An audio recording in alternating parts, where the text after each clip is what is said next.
Hey guys, this is a segment from the Slumpbuster Podcast. You can find the full episode on any of the various podcast platforms, or of course, subscribe to us on YouTube for more of our content. Other than that, guys, sit down, bust a slump, and enjoy. I know it's very in vogue, this Bill O'Brien's an idiot take, but I will actually stand here and tell you guys, I believe that Bill O'Brien is okay. He's not the worst. The biggest move of the offseason, of course, was this DeAndre Hopkins trade. So DeAndre Hopkins to the Cardinals for David Johnson, a 2020 second-round pick, and a 2021 fourth-round pick. That second-round pick was, of course, flipped for Brandon Cooks from the Rams. Randall Cobb was signed. David Johnson, I will remind everyone, is still only 28. Now, as far as my Bill O'Brien take, let me explain it a little bit here.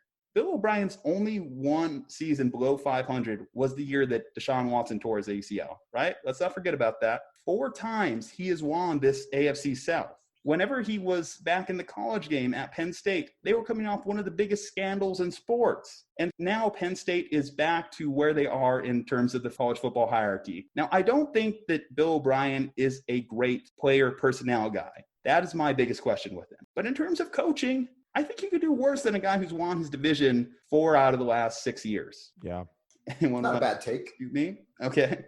As a GM, though, he's iffy. But as a coach, I would say he's good. Yeah. He did make Laramie Tunsil the highest paid left tackle in the game this year. He did trade for Laramie Tunsil, giving away multiple first-round picks. So they didn't have a first-round pick this year's draft as well, which if you are thinking about the DeAndre Hopkins trade, one of the biggest things you can say is, really, you only got that return for DeAndre Hopkins? We just saw the Seahawks gave up 2 first-round picks for Jamal Adams, and you couldn't get a little bit more out of DeAndre. And a player and a third-round pick. So yeah, they gave up a lot. So clearly, if he was shopping this to more teams, you would think he would probably have gotten a little bit better return on investment there. They did draft along their defensive line, drafted an edge rusher, so they're trying to make that. They were one of the lowest teams in terms of sacks and pressures on the QB position. One of the biggest things I will say for this team taking that next step is Deshaun Watson. Where is Deshaun Watson going to finish this year? Because if we were going to go down the quarterback hierarchy, he's definitely behind Mahomes. He's behind Lamar, but he was still getting light MVP buzz. Can he take that next jump? And I think that's just going to come down to cutting down on some of the mistakes. You know, he threw for 26 touchdowns the last 2 years, maybe pushing that number above that, pushing to like those 30 touchdown mark. I think they're going to air it out more this year with pickups like Randall Cobb and Brandon Cooks. I have this team finishing 11-5 and winning the AFC South. Yeah, okay. Adam, you want to take a shot first? Yeah, man, absolutely. So it's going to be tough for the Texans starting off the season. I think the Super Bowl champs are going to win their first game of the season. And then I actually just saw they turn right around and play the Ravens. So they're going to go 0-2 to start the season, which is going to be tough for them. And I having them starting the season pretty rough, actually going 2-5 to start the year, but then they pick it up a little bit in the back half, finish at 9-7. I think they need a new head coach. You know, I'm not really dragging Bill O'Brien per se, but when you trade DeAndre Hopkins, that's just something you don't do. And I had a guest on actually my show talking about how he thinks DeAndre Hopkins wasn't happy in Houston, which I could kind of see. Obviously, I don't know, the culture in Houston and everything, but being such an elite receiver, I think DeAndre Hopkins is the best receiver in the league. So being an elite receiver like him, maybe there was something there that wasn't working for him, not necessarily sure. So losing DeAndre Hopkins was huge. I think Bill O'Brien is a concern as well. And then David Johnson, I know you mentioned he's only 28 years old, but David Johnson has not had a good NFL career. He hasn't had that breakout season, that consistent season just yet. It's I think he's battled with some injuries a little bit. I don't know if that's specifically what he's been through, but just looking back at his numbers, I remember looking at the trade, when I saw that they brought in David Johnson, I didn't think it was a good pickup. And, like I mentioned, obviously losing DeAndre Hopkins is huge. I feel like that can make them, losing him can cost you maybe a game or two just specifically on your schedule. So like I said, I have the Texans starting off rough at 2-5, but they're going to finish out at 9-7.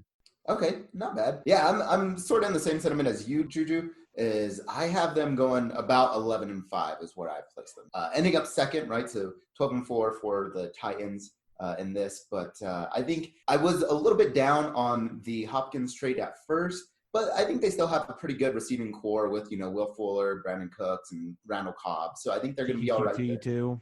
Yep, Watson, and I think he's still a fantastic quarterback. He's probably still a top 5 quarterback in this league.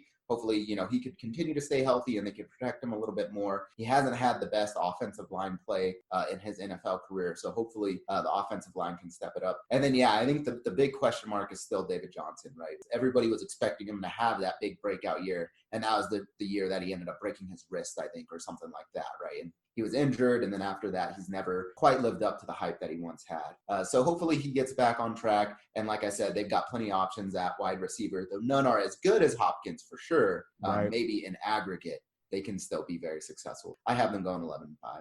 Yeah, that's my biggest thing when I think about the wide receiving core. I do think that they can make up for that production, whereas DeAndre Hopkins was about 140 plus targets in a year. Now you're going to spread that around more between Will Fuller, Brandon Cooks, and Randall Cobb. So I would argue that I think the Texans might actually have one of, if not the best wide receiving core in the league, just in terms of what we've seen them do production-wise year in and year out. In fact, Brandon Cooks, I feel for this guy because he's only missed 3 games of the last 3 years, and everyone wants to peg him as an injury-prone wide receiver. He's also had 5 straight years of 1,000-plus yards with 3 different teams, mind you. Of course, it helps whenever you have Drew Brees first throwing you the ball. Then you go to Tom Brady. So dumb when the Saints traded And him. then Sean McVay. Yeah, it was a little bit of an odd move for them to move off a guy that I think, again, is so underrated. I think Brandon Cooks is one of the fastest players in the league. Can he make up for DeAndre Hopkins? We'll see. But again, he is not that far off in terms of tiers. David Johnson, though, just to kind of like talk about why I'm optimistic of him.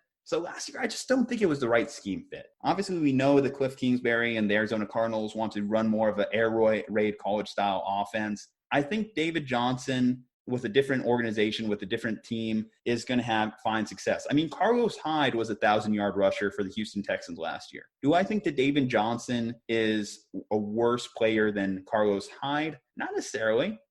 In fact, Carlos Hyde has never achieved the same types of highs that David Johnson has in his career. And that's why I'm a little bit more optimistic about this. In terms of, you mentioned the line play as well, Dre. So just touching on the line play, there have been multiple statistics by PFF and others over the years that have shown it's not necessarily the offensive line is bad, but even Deshaun needs to cut down on a little bit of the scrambling. I know he's an athletic quarterback, and that is more of his profile, so he's going to try and make stuff happen with his legs. But it's also led to a few sacks over his career, too, that he didn't need to necessarily take. Of course, it also leads to fantastic plays like what happened last year in the playoff game against Buffalo. But again, you can't rely on that purely. I'm expecting the Texans to have a big year. Let's not forget, they had a 24-point lead over the eventual Super Bowl champion.